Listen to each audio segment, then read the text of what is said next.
दीपेश, ये देखो ना, मम्मी जी के श्राद्ध के लिए ना मैंने साड़ी, सूट, पंडित जी के दान करने वाले कपड़े सब कुछ ले लिया। जो भी दान करना है, बर्तन वगैरह सब कुछ है। मैंने खाना भी बना दिया है, खीर पूड़ी 5 टाइप का जो सब्जी बनता है सब कुछ बना दिया है। सारे पकवान भी बन चुके हैं। बस ये पंडित जी सामने आएंगे, पूजा का सामान है। मुझे लग रहा है कुछ छूट तो नहीं है, एक बार तुम चेक कर लो ना। ये सब करने की क्या जरूरत है रति?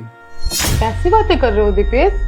तुम्हें पता है, जिस घर में पितृ खुश नहीं रहते ना, उस घर में कभी सुख शांति नहीं आती है। हमेशा दरिद्रता ही फैला रहता है, कभी तरक्की नहीं होती उस घर की। और श्राद्ध तो इसीलिए करते हैं ना, ताकि हमारे जो पितृ हैं वो खुश रहें, हमें आशीर्वाद दें। तो इसीलिए कर रहे हैं, और कौन किस लिए करूंगी मैं? सुख शांति और बरकत की बात कर रही हो तुम? हाँ हाँ, तो इसमें कुछ गलत किया मैंने? याद दिलाओ, तुमने क्या किया है? क्या किया है मैंने? याद करने की कोशिश करो।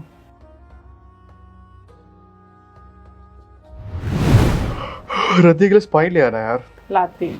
दीपेश बेटा, हाँ, मेरे को ना कुछ पैसे चाहिए थे तुमसे। इसलिए वो बेटा, मेरे ना सारे कपड़े बहुत पुराने हो गए हैं, फट से रहे हैं, तो मेरे को ना 2-3 सूट खरीदने हैं। तो मम्मी आप अकेली क्यों जाएंगी? मैं पैसे रति को दे देता हूँ, रति आपके साथ चली जाएगी, आप जाके मार्केट से खरीद लेना। ठीक है बेटा। मम्मी जी को सूट की क्या जरूरत है? मेरे पास है ना मेरे पुराने सूट, मैं वो दे दूंगी। और वैसे भी आपका एज नहीं है नए कपड़े पहनने का। कैसी बात कर रही हो? अगर मम्मी का मन है खरीदने का तो खरीद लेने दो, प्रॉब्लम क्या है? दीपेश तुम चुप रहो, ठीक है? कोई बात नहीं बेटा, रहने दे। बहू के कपड़े मैं पहन लूंगी, मुझे कोई बुरा नहीं लगेगा इस बात का, ठीक है?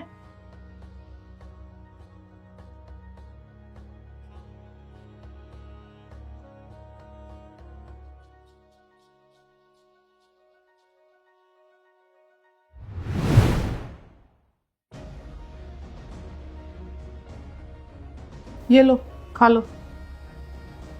लो। बेटा, ये तो ना बासी रोटी लग रही है। बासी रोटी लग नहीं रही, बासी रोटी ही है, और चुपचाप खा लो यही। मुझसे नहीं खाई जाएगी बेटा, मेरी तबीयत खराब हो जाती है, पेट बिल्कुल खराब हो जाता है। मैं इस घर की नौकरानी हूँ?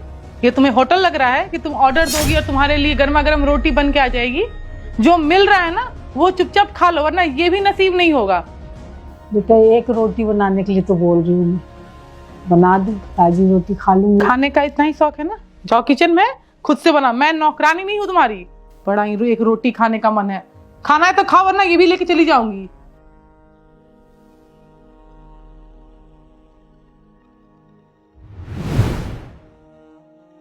जब तक माँ जिंदा थी तुमने ढंग से उनसे बात तक नहीं की, और आज उनके मरने के बाद तुम ये दान पुण्य कर रही हो, पंडित जी को खाना खिलाने की बात कर रही हो।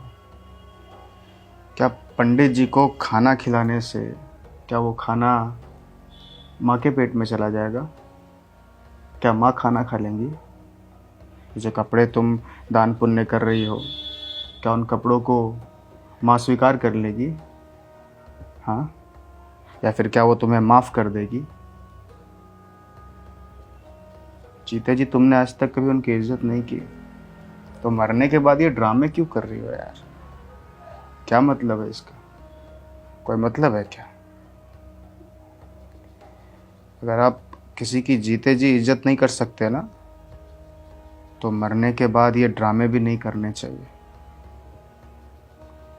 और जिस घर में माँ बाप की इज्जत नहीं होती ना, उस घर में कभी भी सुख शांति और बरकत कभी भी नहीं आ सकती, कभी भी नहीं आ सकती। चाहे तुम कितना भी दान पुण्य कर लो, ब्राह्मणों को भोज खिला लो या 26 पकवान बना लो, कुछ नहीं होने वाला।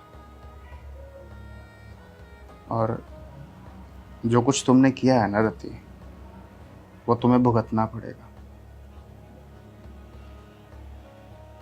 छोटी सी कहानी बताता हूँ तुम्हें। जब श्री कृष्ण जी का अंतिम समय था ना, तो एक पेड़ पर बैठकर बांसुरी बजा रहे थे। तभी अचानक एक तीर उनके अंगूठे में आकर लगा। कृष्ण जी प्राण त्यागने लग गए। तभी जिस शिकारी ने वो तीर मारा था वो वहाँ पे भागता भागता आया और उसने भगवान श्री कृष्ण से माफ़ी मांगनी शुरू कर दी। तो श्री कृष्ण बोले कि नहीं, तुम्हें माफ़ी मांगने की कोई ज़रूरत नहीं है, क्योंकि आज से एक युग पहले त्रेता युग में जब मैं राम बना था तो तुम बाली थे और उस वक्त मैंने तुम्हारे सीने में तीर मारा था। बस उसी तीर को तुमने मुझे वापस किया है। मतलब समझ रही हो इसका? मतलब ये है कि जो हम करते हैं वो हमें भुगतना पड़ता है, चाहे आज, कल, इस जन्म में या फिर अगले जन्म में, युग युगांतर भुगतना ही पड़ता है। और इसकी दोषी सिर्फ तुम नहीं हो, बल्कि तुम्हारे साथ साथ मैं भी हूँ। क्योंकि अगर तुमने कुछ गलत किया है तो मैंने उस गलत में तुम्हारा साथ भी दिया है। अगर पाप करने वाला गलत है तो उस पाप को सहने वाला भी गलत है। मैं भी तो देख रहा था ना तुम्हें गलत करते हुए। हम दोनों की किस्मत है ये, हम दोनों को भुगतना पड़ेगा। ये सुख शांति बरकत लाने की कोशिश करना बंद कर दो, वो इस घर में कभी नहीं आएगी।